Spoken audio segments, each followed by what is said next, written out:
My sister turned my pregnancy into a threat and my family let her. I learned very early who I was supposed to be in my family. Not because anyone sat me down and explained it. No one ever said it out loud. It was taught quietly, in looks that lingered a second too long, in sighs that came before my name was spoken, in the way my parents' bodies shifted toward Lily before she even made a sound. My sister Lily was sensitive. That was the word everyone used. Like it explained everything, like it softened every consequence. She feels things deeply. She just needs more reassurance. You're stronger, you'll be fine. I was always fine. If Lily cried, the room stopped moving. Conversations froze mid-sentence. Chairs scraped back. Hands reached for her before tears even fell. If I cried, my mom would lean close and whisper, "Lower your voice, you're upsetting her." Not me, her. At birthday parties, Lily blew out the candles first. Everyone laughed. Someone said, "It's okay," she didn't mean it. When I tried to laugh too, my mom squeezed my knee under the table. A warning, don't. At school events, Lily suddenly felt sick the moment attention drifted away from her. Headaches, dizziness, nausea. The kind that disappeared once she was sitting in the nurse's office, with an audience. At my piano recital after months of practice, she fainted in the front row. I remember the exact moment my fingers slipped on the keys, the way the song fractured, the sound of chairs crashing back, someone shouting for help. An ambulance was called. My song was never finished. For weeks afterward, people talked about Lily, about how scary it must have been, about how fragile she was, about how lucky my parents were to have such a sensitive child. No one asked how my performance went. That night, lying in bed, I stared at the ceiling and understood something important. Noise mattered, drama mattered, visibility mattered. Quiet didn't. By the time we were teenagers, I understood the system without anyone explaining it. Lily's emotions were emergencies. Mine were inconveniences. If Lily slammed the door, it meant she was overwhelmed. If I slammed the door, it meant I had an attitude. If Lily forgot homework, teachers were called. If I forgot homework, I was irresponsible. So I learned to manage myself quietly, to swallow disappointment, to fold anger into something smaller, to smile when things felt unfair. I learned how to disappear without actually leaving. And behind closed doors, I learned something else too. Loving my family came with conditions. And the condition was simple. Don't compete. College was the first time I experienced space. Not emotional space, physical space. A dorm room with a door that locked. A bed no one else commented on. A schedule that belonged to me. A life where no one monitored my moods to protect someone else's. I left town quietly. No dramatic goodbye. No confrontation. No speech about independence. I packed my car while Lily slept. My mom hugged me tightly and said, "Call us when you get there." She didn't say she'd miss me. I drove away feeling guilty for how light I felt. New state, new apartment. New version of myself that didn't feel like a supporting character. I studied marketing. I worked part-time at a coffee shop where no one knew my last name. No one knew my sister's stories. No one flinched when I spoke too loudly. I paid my own bills. When I passed exams, no one cried. When I graduated, no one fainted. It was peaceful. That's where I met Mark. He wasn't intense. He wasn't loud. He didn't mistake chaos for connection. He listened. Actually listened. the kind of listening where silence doesn't feel like punishment. The first time I told him stories about my childhood, he smiled and shook his head. "That's just sibling stuff," he said gently. "Everyone has weird family stories." I smiled back, because I wanted that to be true. Some things are easier to minimize than explain. Some truths need proof before they sound real. And part of me still believed that if I stayed small enough, my family could never hurt me again. When Mark proposed, I cried. Not because of the ring, not because of the moment, because of the relief. Relief that someone saw me, chose me, without conditions, without needing me to shrink first. My parents insisted we celebrate together. It would mean so much to Lily, my mom said. She's had a hard year. Lily always had a hard year. At the engagement dinner, Lily cried through the toast. Her voice shook. Her hands trembled dramatically. She said she felt left behind.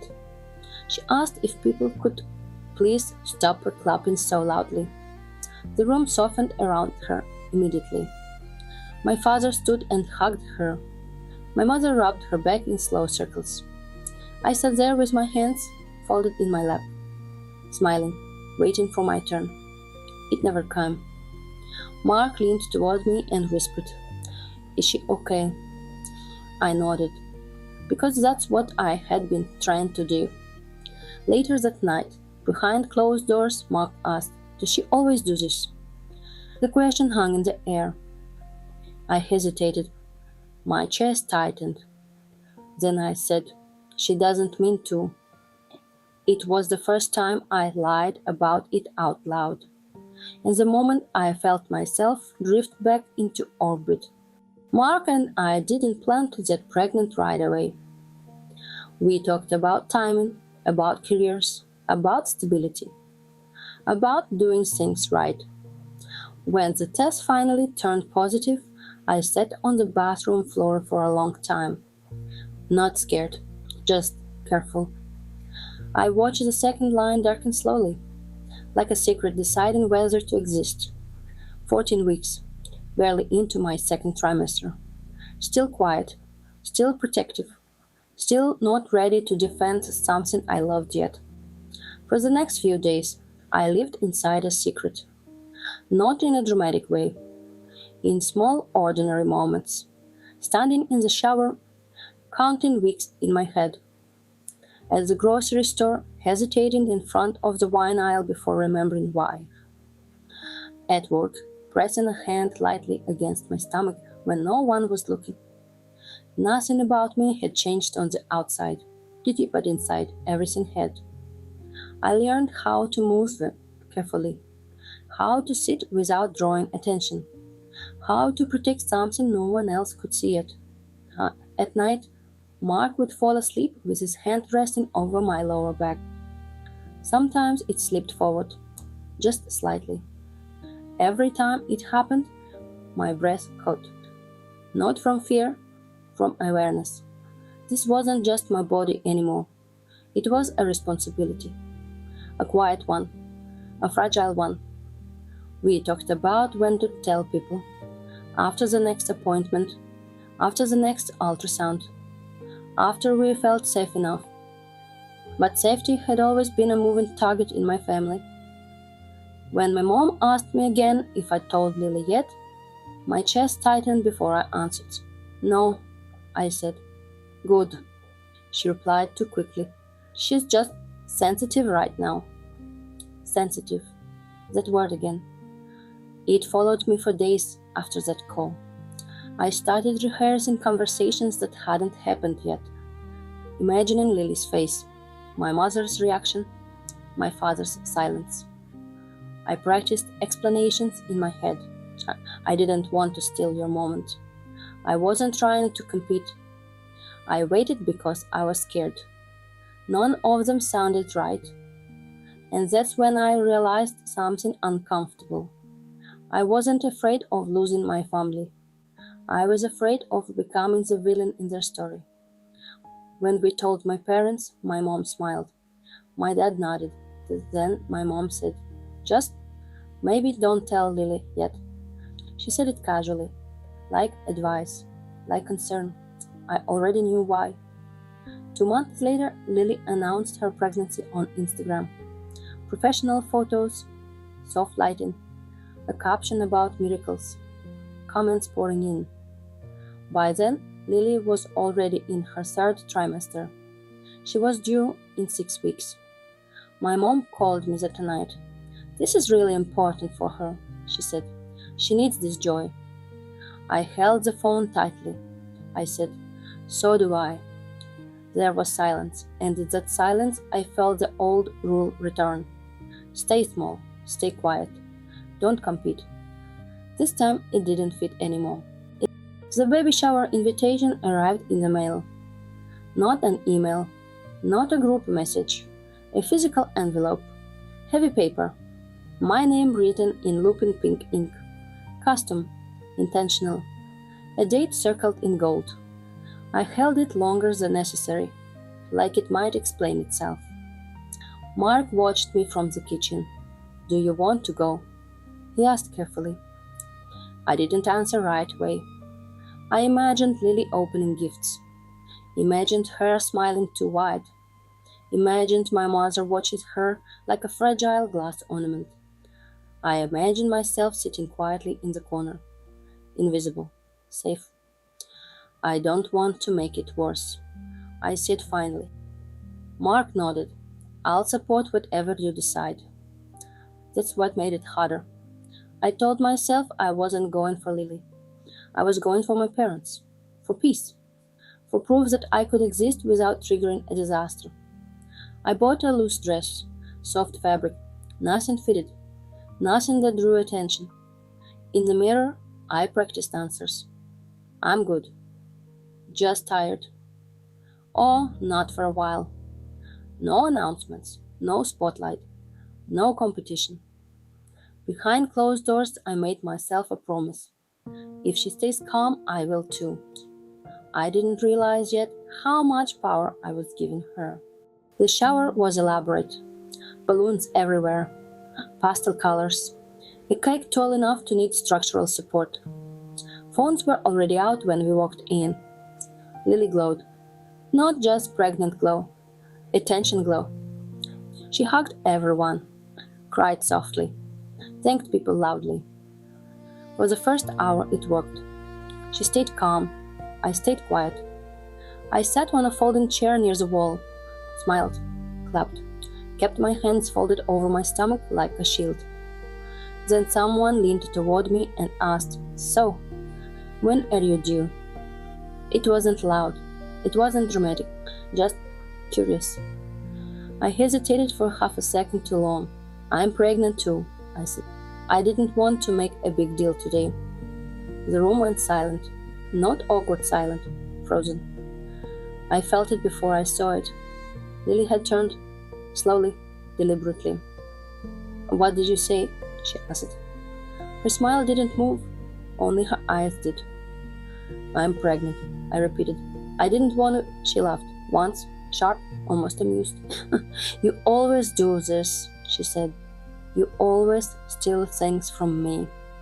My mother stood up so fast her chair tipped backward.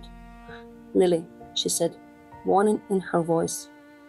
But Lily wasn't listening. She reached for the cake knife, not playfully, not joking. Her fingers wrapped around the handle like it belonged there. Time slowed, not in a cinematic way, in a sick, disorienting way. I noticed things that shouldn't have mattered. The way the plastic tablecloth clung to the edge of the table, the hum of the refrigerator behind me, the smell of frosting, suddenly too sweet. My hands went cold. I didn't think about running. I didn't think about yelling. I thought about my stomach, about how close she was, about how exposed I felt. For a second I wondered if this was how accidents happen, not in chaos, but in silence. I remember thinking this can't be real. And then I saw someone reach for their phone. My mom stepped forward fast. "Don't," she said. "She's hormonal. Don't ruin her day." That was when my body finally reacted. My legs trembled. My vision narrowed. My mother screamed my name. Not Lily's, mine. And in that moment I knew this wasn't a misunderstanding. This was a pattern breaking open. The strangest part was that the party didn't end. Not immediately. After Lily screamed. After the knife hit the floor with a dull, metallic sound. After Mark stepped in front of me without thinking. People just froze. Someone laughed nervously. Someone whispered, "She's just emotional." Someone else whispered, "Is she okay?" They meant Lily. My mother rushed to her, not to me. She wrapped her arms around Lily and rocked her slightly, like she was calming a child after a nightmare. "Sweetheart," she said, "breathe. Mom is here." I stood 5 feet away, pregnant, shaking, completely alone. No one asked if I was okay. No one noticed my hands trembling. Mark leaned close to my ear. "We're leaving," he said. "Now." The car ride home felt unreal. Mark drove with both hands tight on the wheel. The radio was off. The city lights blurred past the windows like we were underwater. I stared straight ahead. My body still hadn't caught up to what happened. My hands shook, then went numb. My jaw ached from clenching. Every few minutes, Mark glanced over. "You're safe," he said quietly. "We're gone." I nodded, but my body didn't believe him yet. At a red light, I suddenly felt dizzy. The world tilted just slightly. Mark pulled over without asking. I leaned forward, breathing slowly. In, out. "I'm okay," I whispered. The light tasted familiar. As we walked towards the door, Lily screamed after me. "If anything happens to my baby, it's your fault." Her voice cracked at the end. Not with fear, with accusation. No one stopped her. No one corrected her. No one said that was unacceptable. Outside, the air felt wrong. Too cold, too sharp. Mark buckled me into the passenger seat like I might fall apart. My phone buzzed before we reached the end of the driveway. A message from my mom. "Why would you do this today?" And just like that, I understood. In her version of the story, I was still the problem. The days after blurred together. I jumped every time my phone buzzed. Every unfamiliar car outside our building made my chest tighten. My body reacted before my mind did. Mark tried to keep things normal. He cooked, he cleaned, he checked in constantly. "How do you feel? Are you okay? Do you need anything?" I kept saying, "I'm fine," because that word was still stitched into me. But at night I couldn't sleep. I lay on my side with one hand on my stomach, counting breaths, in, out, in, out. At 2:17 a.m., my phone rang. Lily's name lit up the screen. Mark reached for it instinctively. I shook my head. I answered. Her voice was calm, too calm. "You always wanted this," she said. "My life, my attention, my family." I said nothing. She whispered, "If anything happens to my baby, I won't forgive you." The call ended. No yelling, no explanation, just silence. I stared at the dark ceiling, my heart racing. That was the moment something shifted. This wasn't guilt anymore. This wasn't drama. It was fear. Real fear. That night I didn't sleep. Every time I closed my eyes, I saw her hand around the knife, the calm in her face, the certainty. In one dream, I was back in the kitchen. Everyone was smiling. The cake was already cut. No one noticed the blood. I woke up gasping, my heart racing. Mark sat up instantly. "What is it?" he asked. I couldn't explain. I pressed his hand to my stomach instead. For the first time since the test turned positive, I cried. Not loudly, not dramatically. The kind of crying that comes from somewhere deep and exhausted. Behind closed doors, I finally admitted it. I wasn't scared of Lily losing control. I was scared that everyone else had already accepted it. Enough for Lily to follow. 2 days later, my OB's office called. The nurse sounded hesitant. Your sister came by earlier, she said. She was asking questions about your pregnancy. I never told her where I go, I said. There was a pause. She seemed to know a lot already. I hung up and stared at the wall. Later I understood how she'd pieced it together. My mom had mentioned my due month to a family friend without thinking. Someone commented on a post. Someone tagged someone else. Breadcrumbs. Enough for Lily to follow. After that call, I stopped to trust in silence. Every quiet moment felt temporary, like something was about to break it.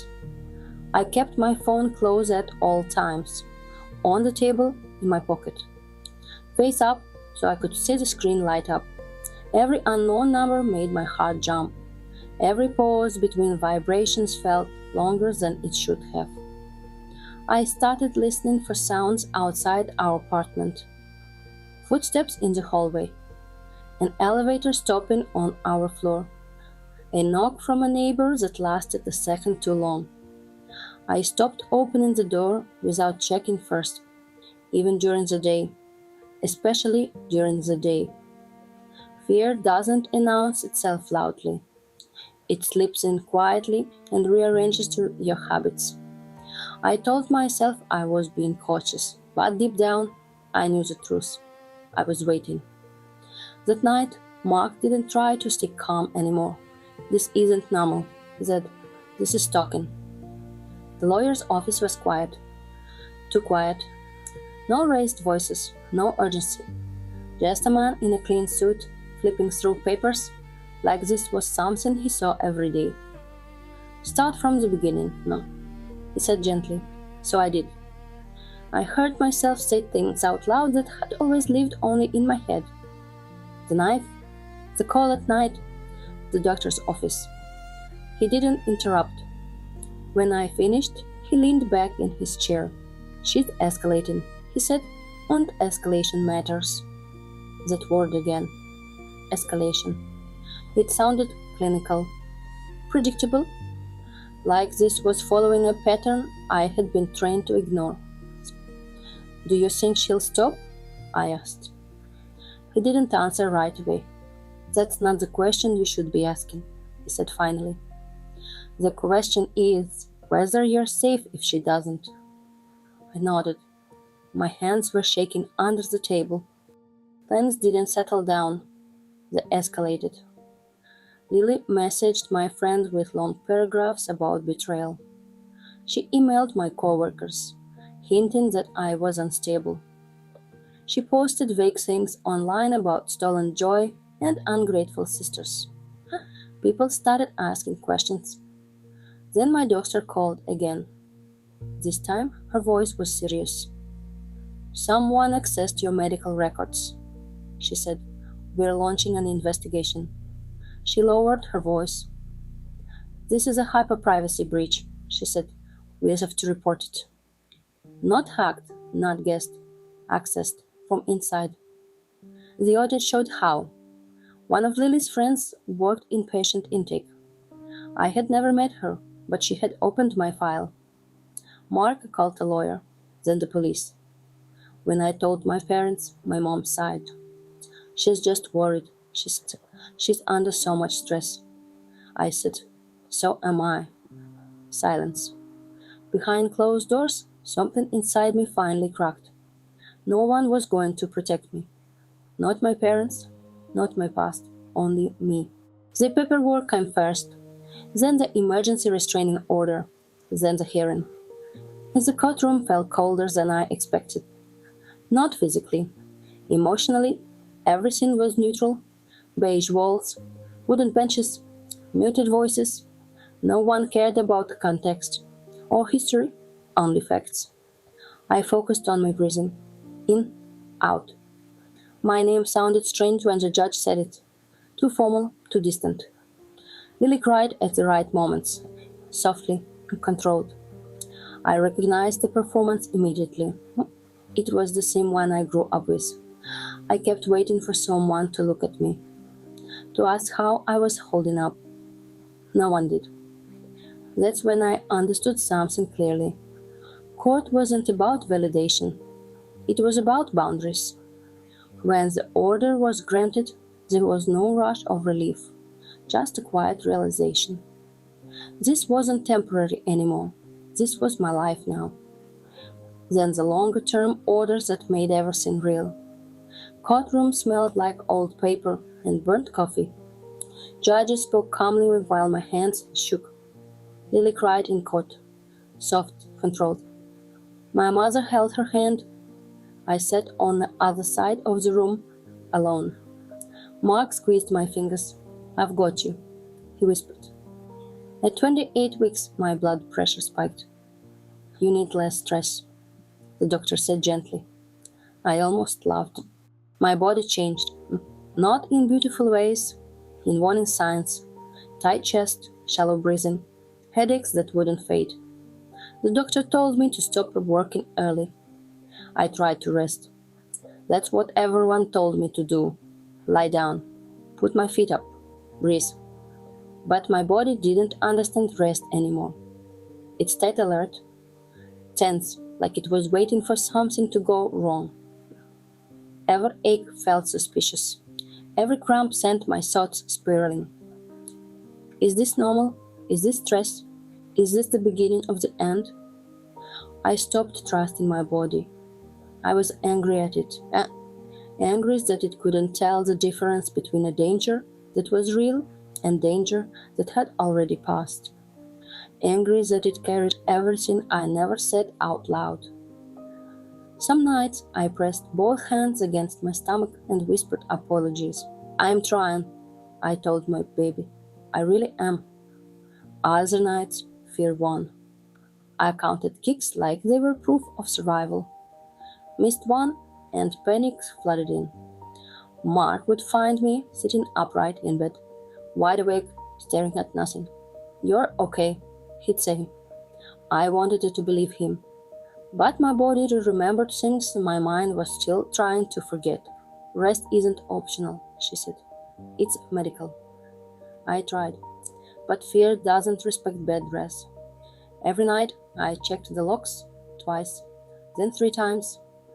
I learned which floorboards creaked in our apartment, which sounds were normal, which weren't.